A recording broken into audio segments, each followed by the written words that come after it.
नमस्कार विद्यार्थियों। इंट्रॉपी पे अपनी चर्चा चल रही है।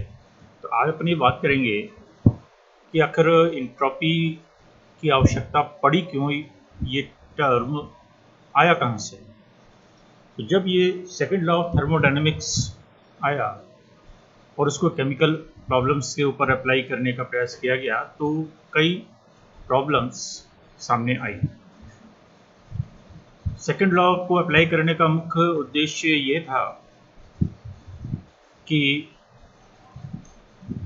हम अपनी केमिकल प्रॉब्लम्स पर अप्लाई करें तो कोई एक ऐसा क्राइटेरिया हमारे पास हो जो कि स्पॉन्टेनियस प्रोसेसेस जितने भी हैं उन सब पर आसानी से लागू हो सके। और ऐसा क्राइटेरिया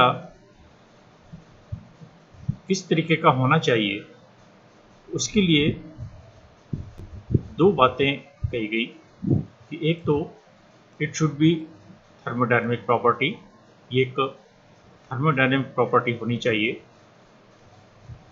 थर्मोडायनेमिक प्रॉपर्टी आप जानते हैं कि स्टेट डिपेंडेंट होनी चाहिए, यानी पाथ डिपेंडेंट नहीं होनी चाहिए। इसकी प्रॉपर्टी इनिशियल और फाइनल स्टेज या प्रारंभिक अवस्था और अंतिम अवस्था पर ही निर्भर हो, पाथ डिपेंडेंट नहीं हो, ऐसी कोई एक क्वांटिटी चाहिए। और दूसरी, उस क्वांटिटी में ये विशेषता होनी चाहिए कि वो इस तरीके से एक करेक्टरिस्टिक तरीके से चेंज हो, यानी इसमें परिवर्तन हो, अवस्था में परिवर्तन हो तो उस क्वांटिटी में भी परिवर्तन हो, लेकिन एक विशेष तरीके का परिवर्तन हो और वो हो कि ऑलवेज इंक्रीज। ऐसी प्रॉपर्टी हो जो कि स्पॉन्टेनियस प्रोसेस होने पर हमेशा बढ़ती रहे। तो ऐसी दो एक तरीके से चीज़ों को सेटिस्फाई करने के लिए कोई एक क्वांटिटी की आवश्यकता हुई। तो इसको सेटिस्फाई करने के लिए एक टर्म दिया गया एंट्रोपी, जो कि इन दोनों ही रिक्वायरमेंट्स को फुलफिल करती है। वहाँ से ये एंट्रोपी का कॉन्सेप्ट आया और ये एस जिसको हम लिखते हैं वो इंट्रोड्यूस किया गया क्लासियस के द्वारा 1854। और इसको किस तरीके से डिफाइन किया गया? It's a measure of randomness या डिसऑर्डर कि एंट्रोपी रैंडमनेस या डिसऑर्डर की एक माप है। इस तरीके से उसको परिभाषित किया गया कि किसी सिस्टम की जितनी अधिक एंट्रोपी है, अर्थात वो सिस्टम उतना ही डिस्टर्ब्ड है या डिसऑर्डर्ड है, या रैंडमनेस उसमें उतनी ही ज़्यादा है। More the randomness more the entropy. तो वहाँ से ये एंट्रोपी का कॉन्सेप्ट आया है। और जैसे जैसे एंट्रोपी बढ़ती जाती है तो इसका मतलब उसमें जो एक क्रम था वो धीरे धीरे करके समाप्त होता रहता है।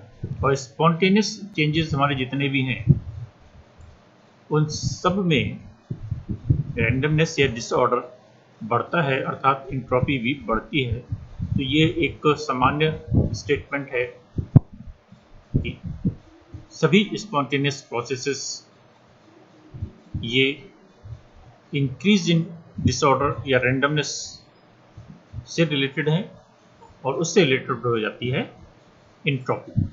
तो सभी स्पॉन्टेनियस प्रोसेसेस की एंट्रोपी बढ़ती है। ठीक है, ये हम एक स्टेटमेंट याद रखेंगे। और इसी एंट्रोपी को हम दूसरी तरीके से भी यूज कर सकते हैं कि हमारा इक्विलिब्रियम अटेन हुआ या नहीं हुआ। और साथ ही ये एंट्रोपी एक अनअवेलेबल एनर्जी को भी डिफाइन कर सकता है।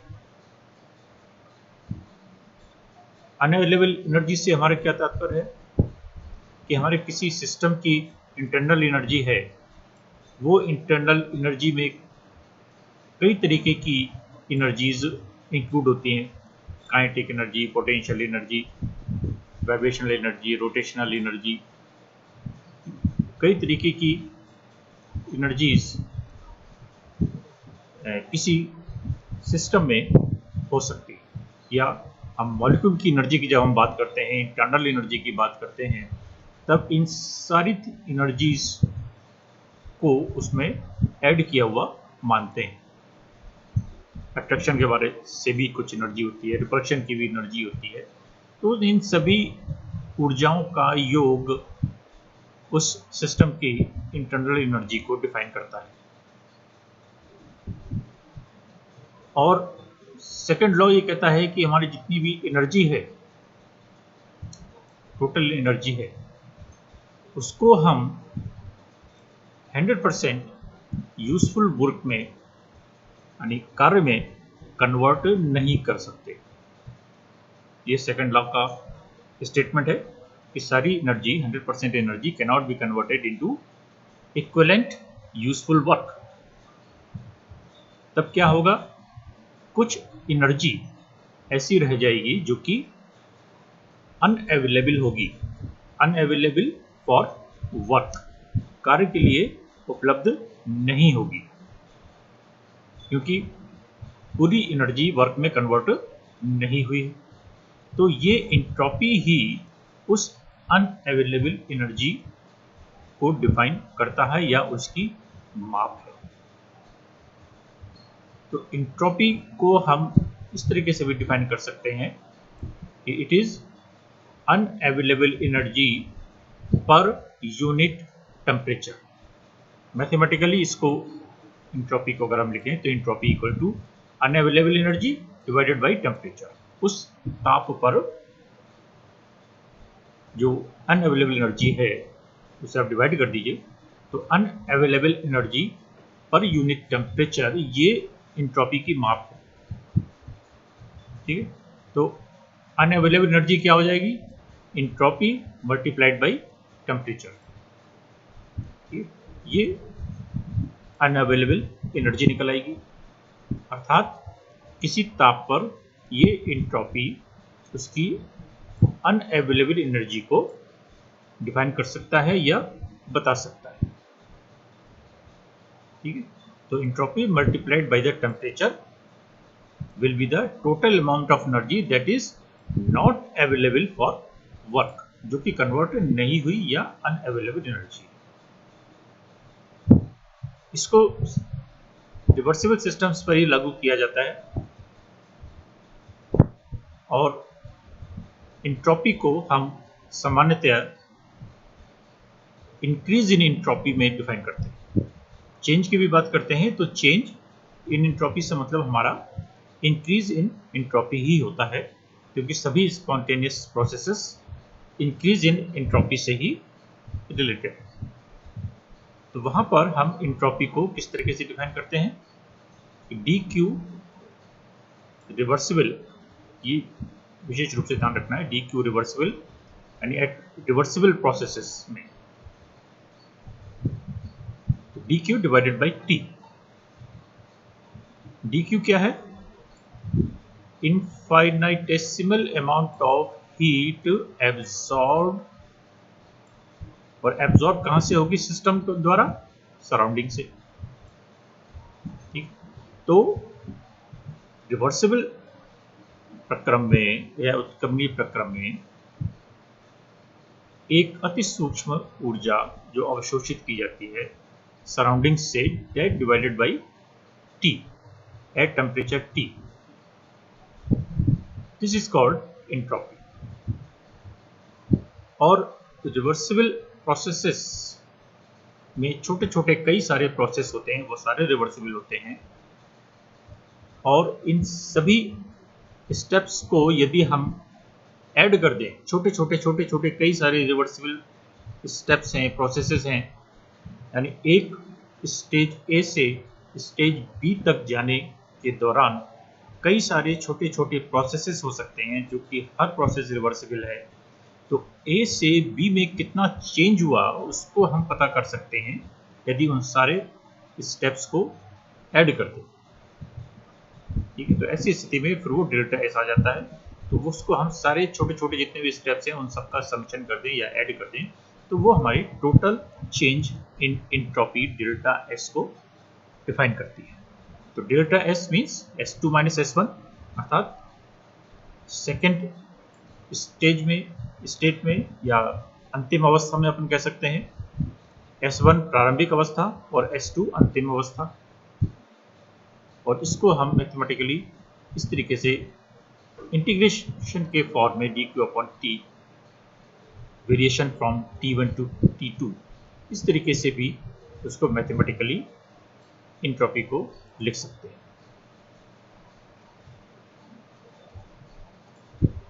तो S1 और S2 ये जो हैं ये हमारी दो एंट्रोपीज हैं, दो अलग अलग स्टेजेस में, यानी इनिशियल स्टेज में और फाइनल स्टेज में। तो कार्नोट साइकिल, ये हम कार्नोट साइकिल यूजी में पढ़ चुके हैं या पढ़ते हैं। इस कार्नोट साइकिल में हम कहते हैं कि Q1/T1 equal to Q2/T2 equal to Q3/T3 और इस तरीके से ये टर्म चलती रहती है। अर्थात T1 टेम्परेचर पर एब्जॉर्ब की हुई क्वांटिटी Q1, T2 टेम्परेचर पर अवशोषित की गई ऊष्मा Q2। तो इन सब का Q1/T1, Q2/T2 ये सारी क्वांटिटीज जो है ये बराबर हैं और या Q/T एक कांस्टेंट है, ये कार्नोट साइकिल कहता है। अर्थात कार्नोट साइकिल से जो Q/T बराबर कांस्टेंट निकलता है वो Q/T ही एंट्रोपी है। ठीक है, तो और इसकी यूनिट इकाई यदि हम कहें तो कैलोरी पर केल्विन या जूल पर केल्विन को के रूप में लिख सकते हैं। तो एंट्रोपी की जो वैल्यू है ये सिर्फ किस पर डिपेंड करती है, सिस्टम पर, पैरामीटर्स ऑफ सिस्टम पर डिपेंड करती है, उसकी पास्ट हिस्ट्री यानी सिस्टम की पास्ट हिस्ट्री पर डिपेंड नहीं करती। यानी ये थर्मोडायनेमिक प्रॉपर्टी का एक क्राइटेरिया है, ये एक उसकी कैरेक्टरिस्टिक है कि कोई भी थर्मोडायनेमिक प्रॉपर्टी सिर्फ उस स्टेज पर डिपेंड करती है, इनिशियल स्टेज और फाइनल स्टेज, वो कहाँ से आई, कब आई, कैसे आई, यानी उसकी पास्ट हिस्ट्री से वो संबंधित नहीं होती या पाथ से संबंधित नहीं।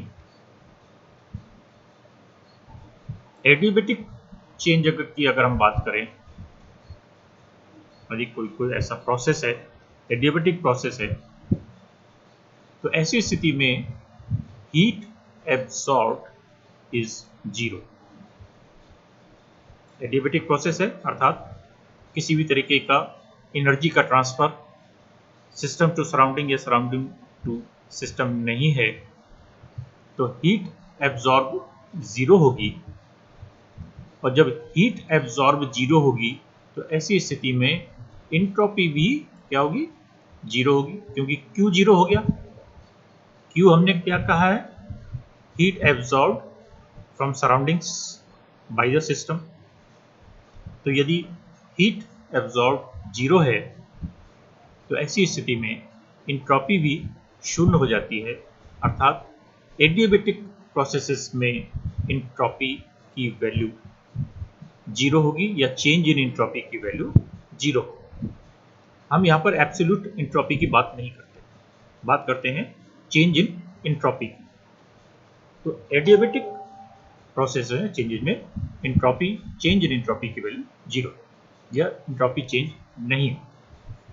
और दूसरा, ये एक्सटेंसिव प्रॉपर्टी है। आप जानते हैं दो तरीके की प्रॉपर्टी, इंटेंसिव और एक्सटेंसिव।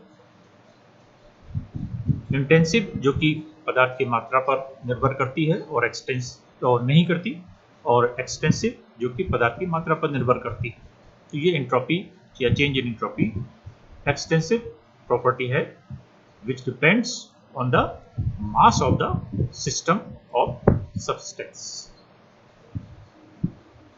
तो अलग अलग टेम्परेचर पर यदि कोई एक ऐसा प्रोसेस है जो कि अलग अलग टेम्परेचर पर हो रहा है, जैसे किसी सॉलिड को आप गर्म करें तो वो पहले मेल्ट हो, उसका टेम्परेचर बढ़ता है, फिर वो मेल्ट होता है, लिक्विड में कन्वर्ट होता है, और गर्म करें तो उसका टेम्परेचर बढ़ता है, फिर वो वेपराइज होता है। तो एक कंप्लीट प्रोसेस में अलग अलग टेम्परेचर पर कई सारे प्रक्रम हो सकते हैं। तो ऐसी स्थिति में जितने भी टोटल प्रक्रम है उन सबको यदि हम ऐड करते चले जाएं तो वो टोटल एंट्रोपी चेंज बताता है। ये कुछ एक एंट्रोपी के ऊपर या विषय में एक मोटी मोटी धारणा है कि एंट्रोपी है क्या, इसका कॉन्सेप्ट कहाँ से आया, और मोटे रूप में हम इस एंट्रोपी को किस तरीके से समझ सकते हैं।